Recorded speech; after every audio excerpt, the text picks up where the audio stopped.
bütün dünyadakilerning biz yeni bundan 10 yıl burun xabaringlar var. Bir tal maqolamiz, bir gazetning qishi chiqib qolsa, tamg'i choqlab oladi. Hozir bütün muxbirlar, axborotchilar, hatto demokratiya fondi shu anidi iqtisod ajratib Amerika Kongressleri, Avrupa Parlamentleri, Birleşken Devletler Teşkilatı, hatta Türkiye, İslam dünyası, bütün dünya Uygurların davasına dikkatini çekti. Mana bu sizlerin cesurluğuna. Biz hem de hazır yalnız emez. Bizim hazır gözümüzde görüldü, yeşimizde görüldü Allah nahayetecek. Biz hem de yeşimizde kökteldik. Biz hazır avazımızda anlatalım. Biz aş tutup karanlık zeminin içinde, şunda güzel, şunda baylık koşkan karanlık zeminin içinde, karı tütekinin içinde, mehdi tügütüydüğünden halkının ötüp gitti.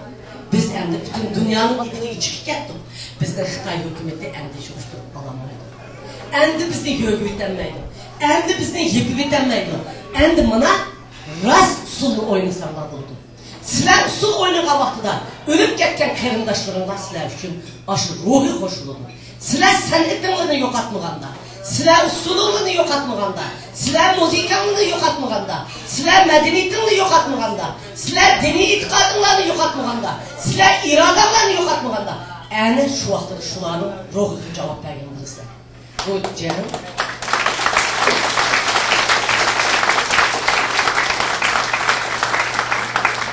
Bu cem faqatla urush majra bilan bo'ladigan ish emas.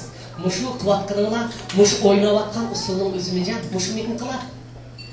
Mush aytayotgan naqshlaringlar inqilab, naqshi she'r degan odamlarni da'voga yetaklaydi. Naqshi she'r degan kishilarni uyqusidan uyg'otadi. Diniy e'tiqodimiz bizning haqiqatga e'tiqodga boshlaydi. Hammasi o'zining o'rnini saqlaydi.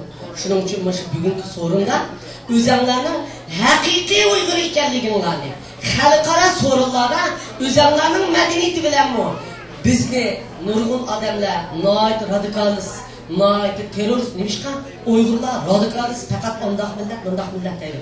Lekin bizning radikalist emas ekanligimizni san'atimiz isbotlab berib turibdi.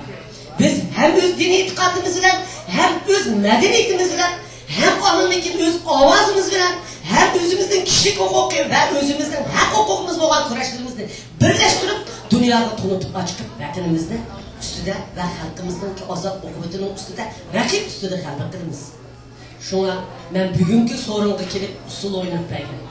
Bugungi so'ringa kelib naqsh etib bergan barliq san'atchilarimizga chin ko'nglimdan rahmat aytaman.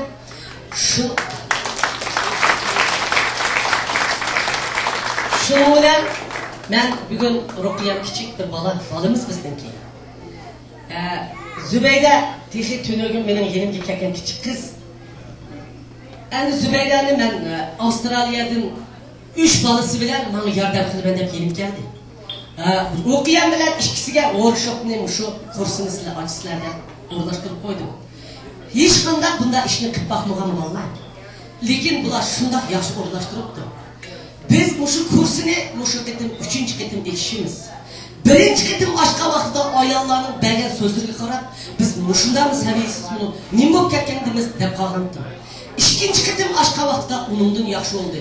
Lekin qaytib qolgandan keyin bütün workshop kursiga kelgan ayollar o'zi bor yerda ayollarni qo'zg'adi, da'voga aralashdi, ushur to'plab berdi, bütün informatsiyalarni bizga avatdi.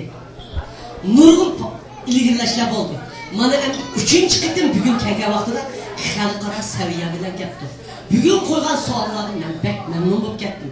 Shuningga bugun Ruqiyamni, Zubaydani, kichik bo'lsin hamda Nurini va olimning hammasi yordam qilib bo'lib bu ikki qizni bugun shunday yaxshi bir so'rovlarni hozirlab, mushu kursni boshqarib, shunday quloqlik olib uchun oldi bilan menga emas, mushu ikki qizga rahmat aytaman, men rahmat aytaman. Endi ben bir xonada konuşturup ketaman. Onun ismi Banu, o'rnimizda bir Banu. Bayatın Risalat o'zi Qozog'istonda tug'ilib o'sgan. Bayatın Risalat o'qigan she'rlarni yozuvchi shoir, ruscha yozadi, lekin davomli kichikdan tortib vatanda tug'ilmagan bo'lsa-mu, Bütünlay vatanning ozodligi to'g'riliq she'r va naqshlarni, kitoblarni yozib kelgan xonim o'rtasangiz bo'ldi.